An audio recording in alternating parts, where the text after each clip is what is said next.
Internet rivojlangan zamonda kitob o'qish borgan sari yo'q bo'lib ketyapti.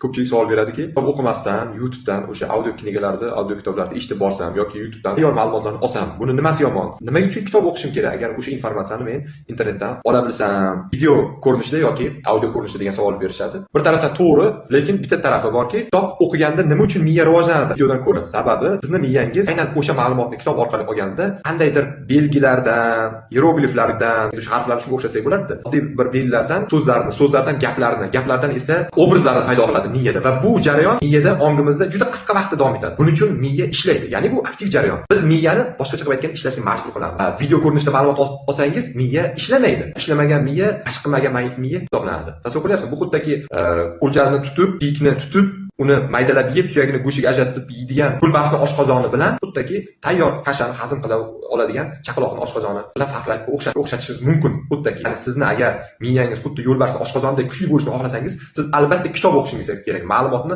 kitob orqali qabul qilishingiz kerak.